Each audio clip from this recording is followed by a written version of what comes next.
வணக்கம் ரெடி.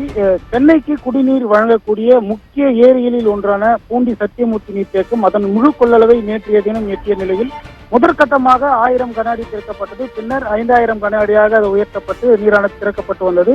இந்நிலையில் பார்த்தோம்னால் காலை 12000 கன அடி திறக்கப்பட்டு வந்த நிலையில் தற்போது பூண்டி நீர்த்தேக்கத்திற்கு வரக்கூடிய நீர்வரத்தானது வினாடிக்கு 15000 கன அடியாக வந்து கொண்டிருப்பதால் அணையின் நலன் கருதி மேலும் அது உபரி நீர் திறப்பு அதிகரிக்கப்பட்டுள்ளது. அதாவது வினாடிக்கு 16500 கன அடியாக கொசஸ்தலை ஆற்றில் வந்து அந்த நீர் திறப்பானது அதிகரிக்கப்பட்டுள்ளது.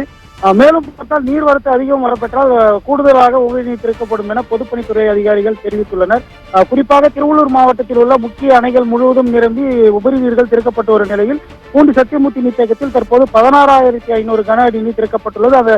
அதன் கழுகு பார்வை காட்சியை தற்போது நம்ம காண்பித்துக் கொண்டிருக்கிறோம். குறிப்பாக இந்த பகுதியில் இருந்து கொசஸ்தலை ஆற்றில் நீர் திறக்கப்பட்டால் அந்த கொசஸ்தலை ஆற்றின் இரு கரையோரங்களில் உள்ள நம்பாக்கம், கிருஷ்ணாபுரம், ஆற்றம்பாக்கம், ஒதப்பை, நெய்வேலி, எறையூர், பீமந்தோப்பு, கொரக்கத்தண்டலம், சோமதேவன்பட்டு, மெய்யூர், வெள்ளியூர், தாமரைப்பாக்கம், திருக்கண்டலம் உள்ளிட்ட 75 கிராம மக்களுக்கு பார்த்தோம்னால் மாவட்ட நிர்வாகம் சார்பில் வந்து ஒரு வெள்ள அபாய எச்சரிக்கை விடப்பட்டுள்ளன. குறிப்பாக அதிகப்படியான நீர் கொசஸ்தலை ஆற்றில் சென்று கொண்டிருப்பதால் கரையோர மக்கள் பாதுகாப்பாக இருக்க வேண்டும் என மாவட்ட ஆட்சியர் டாக்டர் பிரபு சங்கர் அவர்கள் வந்து அறிவித்துள்ளார். அதே போன்று பார்த்தோம்னால் கரை ஓரங்களில் அந்த நீரை வேடிக்கை பார்ப்பதற்கு யாரும் செல்ல வேண்டாம், செல்ஃபி எடுக்க யாரும் செல்ல வேண்டாம் எனவும் வெள்ள அபாய எச்சரிக்கையில் குறிப்பிடப்பட்டுள்ளது. மேலும் நீர்வரத்து வந்து பூண்டி சத்தியமூர்த்தி நீர்த்தேக்கத்திற்கு அதிகமாக நீர்வரத்து வந்தால் உபரி நீர் திறப்பு மேலும் அதிகரிக்கக்கூடும் என எதிர்பார்க்கப்படுகிறது.